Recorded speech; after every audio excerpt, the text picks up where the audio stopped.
Hey guys, Eric here, and today we are going to be doing some more Retro-Cade upgrades. This is just a cosmetic upgrade. Later on it'll become, hopefully, a functional upgrade as well. But today we're doing more stuff with my light guns. So I've got my Player 1 and Player 2 light guns here. These are Retro Shooter Reapers version 1s. Shortly after I ordered these, they came out with version 2. Now the main difference between version 1 and version 2 is that version 2's got a bunch of accessory holes on it where you can add extra accessories and stuff, whereas version 1 doesn't have those. I don't know if you guys saw, but if you haven't seen it already, I will link it down in the description below. Arcade Adam has come out with some accessories for the Retro Shooter version 2s. And rather than just buy a new set of Retro Shooters, I wanted to see, actually got the idea from Arcade Adam himself. Retro Shooter offers the Retro Shooter 2 shells. Now these shells, obviously I got the blue and the pink, and the reason for that is because, you know, my Retro-Cade already is, you know, it's white, and it's also got, you know, it's more of a playful theme and stuff like that. These look like serious, you know, serious guns, being gray and black and stuff like that. I want mine to be more arcade shooter friendly and stuff like that. And so I loved the colors, the pink and blue, just like one of the Time Crisis games, I can't remember which one, with the pink being the first player and the blue being the first player. That's what we're gonna do today. And I don't even know if this upgrade is possible. I don't know if there's anything on the inside that has changed between, I don't know if screw holes line up, here's the slides as well, or anything like that. I hope it's possible. And then I'm basically getting a pair of Retro Shooter V2s. Here's the slides for my I'm basically converting my V1s into V2s and adding the extra accessory holes. So that's what we're gonna do today. So without further ado, let's get started.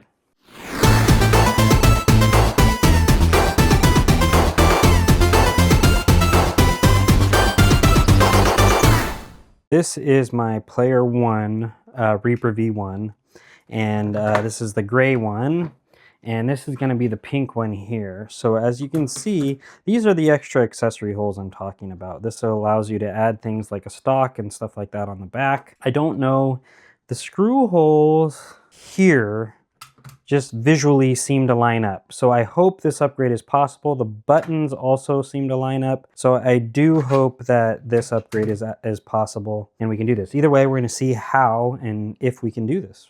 All right, so here's my Retro Shooter. The first thing that we're gonna have to do is be very careful about removing all of the screws. There's definitely more screws over here. So we'll probably start with this side. It looks like we have 1, 2, 3, 4, 5, 6, 7. There might be videos already out there doing this conversion, but I haven't watched any of them. So I'm just attempting this kind of blind, and hopefully it'll work out.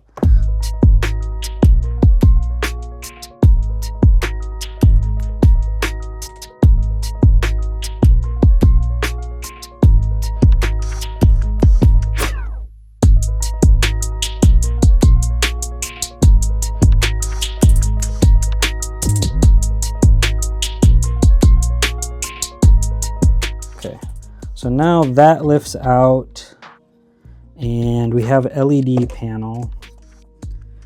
The LED panel here on this side. That's the only thing that's still attached. And I'm gonna see if I can, I can just unplug it. That unplugs the LED panel.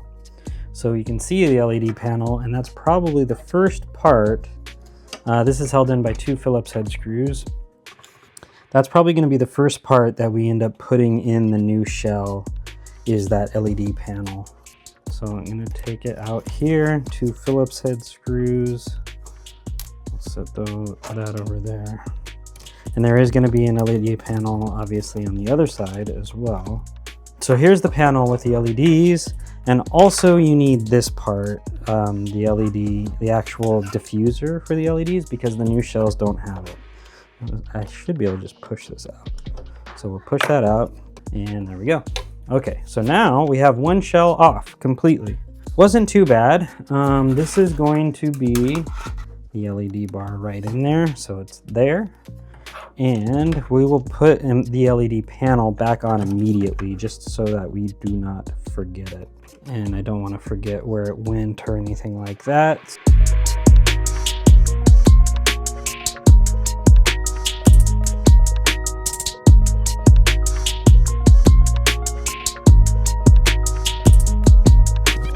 Okay, so that is the solenoid. Here is the new shell. So this is a slightly different shape, and it looks like I may have to, oh, well, yeah, it is a slightly different shape. So I may have to modify this shell a little bit to complete this. So I'll show you what's different. So if you look here, this channel is longer, and then there's no bump right here. And if you look on this shell, this channel is much shorter and there is a bump here. That probably gives it more rigidity, but I'm gonna have to probably Dremel that out if I want to fit this shell. So not an exact fit. I wonder if there are any other noticeable differences. The channel on this side is also not the same shape. There are any other major changes, but that's unfortunate that it is not just a straight flip to the other side. This other channel here doesn't appear to affect anything, so that one should work. And the length of the solenoid is all good as well, so that should be okay. I have everything Dremeled out, so the solenoid fits where it's supposed to. But I've noticed there's another problem, and that has to do with this screw hole here. So on the original shell, that screw hole, of course, matches up with that solenoid. On the new shell, flip it over, that screw hole is actually much higher than it was on the old one. Here, I'll show you here. So you can see the distance is different. So I realize there may not be, a lot of people that are comfortable with this level of modification. However, I don't want to buy all new guns. So I'm going to modify this shell to fit. And the way I'm going to do that is I'm going to mark where this hole is, and then I'm going to drill into the shell. Now I'm also going to take the existing screw hole, this one up here, and I'm going to fill it with JB Weld, and so I don't lose any like frame integrity and stuff. I'll probably paint it so the hole is basically not there. But first things first, so that's essentially where I have to drill the hole. So that's the hole that we're going to use, and then we're going to fill this one, and hopefully it won't look too strange. All right, back to our modification. I think we can actually get this screwed into place right now. However, I'm not going to do that just yet. I'm just going to set it into place, and then we're going to set this aside, and we're going to pull the rest of the electronics out of this old shell. This is the camera that's up here, and I think I can just slide this out. Yeah, that slides out, and then I can actually take it off of this board. I don't really need to take it off of the board, but we can mount that into the other shell as well. That fits right in, which is really, really nice. Okay.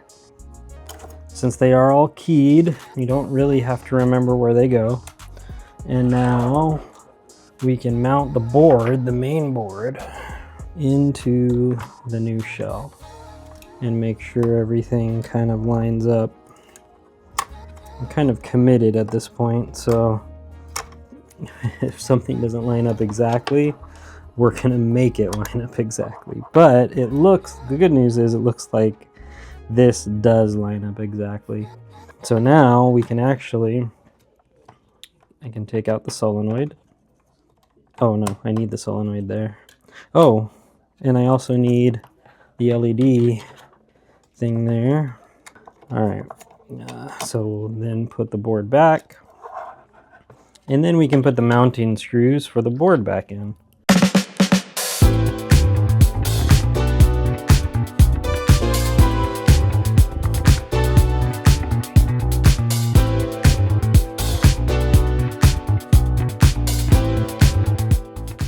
All right, I'm still not going to plug in the solenoid yet, because now that we have this in place, we can put this over here.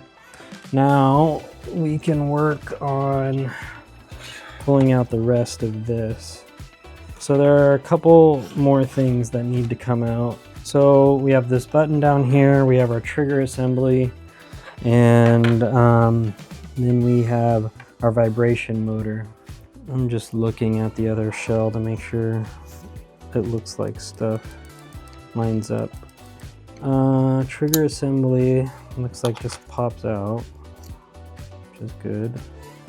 Got some grease on that spring, so that's great. And then we have a board here, which has the vibration motor, the trigger switch, as well as another plug.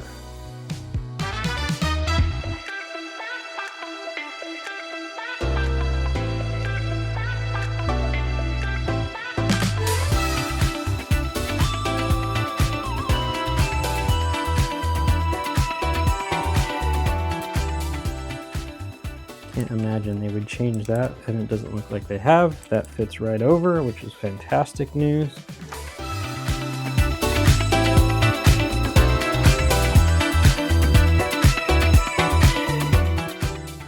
So we'll drop in our button here next to the trigger, take our vibration motor and our trigger assembly, and it looks like these screw holes match up exactly, sorry.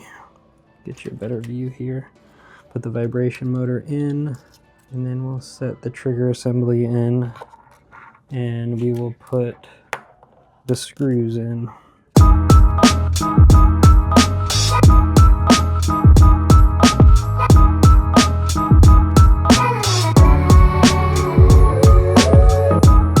Now that we have that in place, we can put our trigger assembly in. Okay. Yeah, it wants to pop up, so we may have to wait a little bit, but it does fit, and that's how it's gonna work. So it's all good. It is the same assembly, but we're gonna have to wait because that'll just fly off somewhere. That's it. Now we can start rebuilding the gun with the cable itself. Kind of get it routed, because this has to go here, right there on the bottom.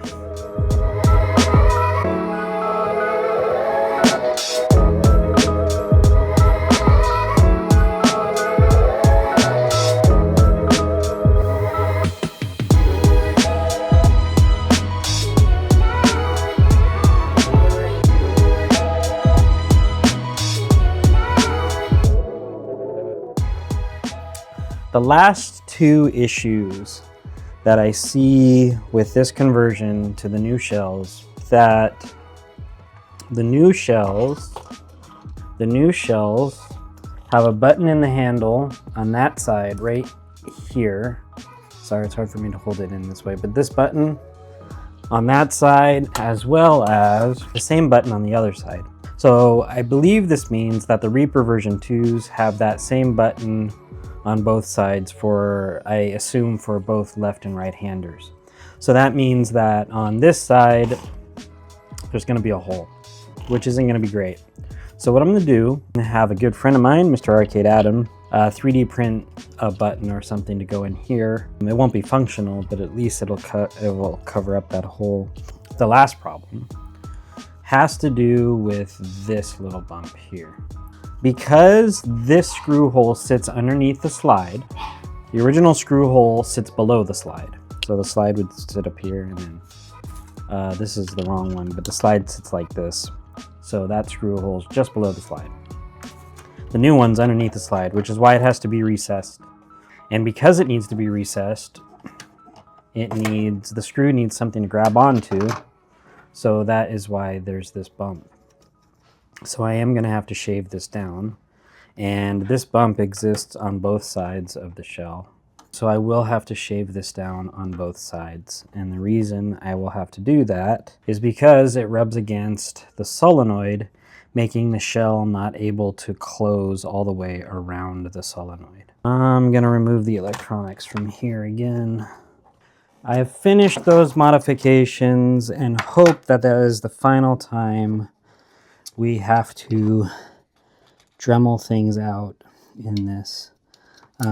So it's time to finally put things back together and into the new shells and make sure that everything works. So what worked better, I'm going to show you, is I just Dremeled off the top of this.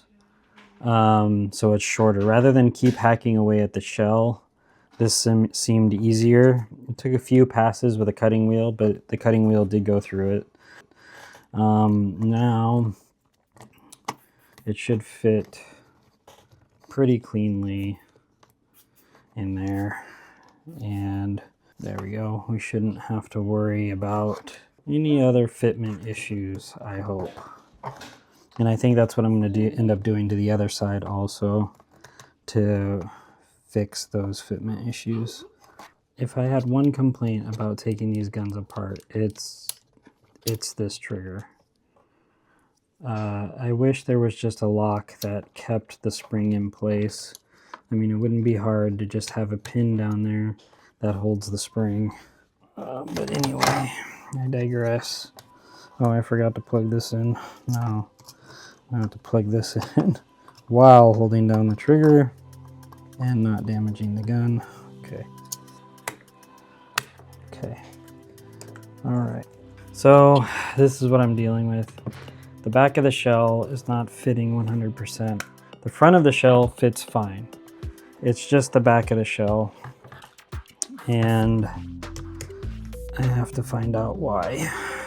After lots and lots and lots of trial and error, we got it back together. Here's the new shell. All the buttons work.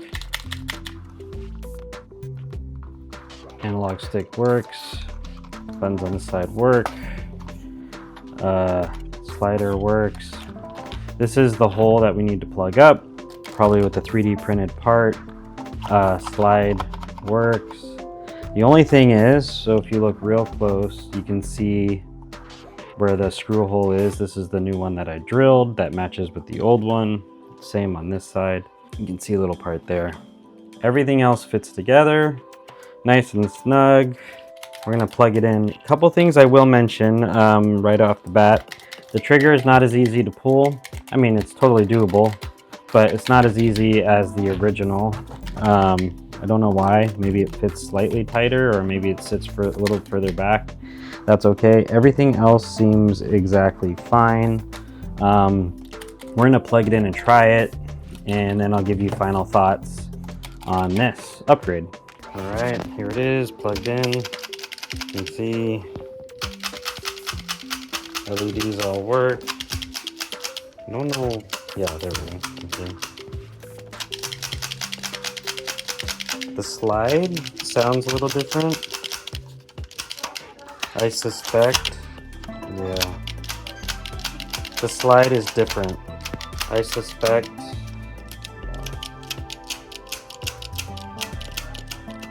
final thoughts on the Retro Shooter V1 shell replacement to the Retro Shooter V2 is don't do it.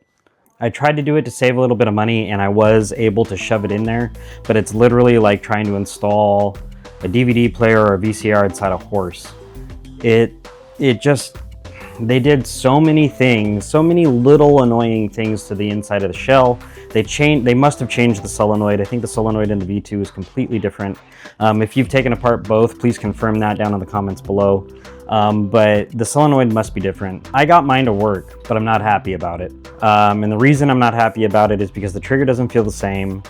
It works, but it doesn't feel the same. The slide doesn't feel the same. So what I'm probably going to end up doing is just getting myself some Retro Shooter V2s and swapping the internals back to the V1s, and I'll be selling my V1s because I really do want some V2s. But anyway, those are my final thoughts. Hey, at least I attempted it.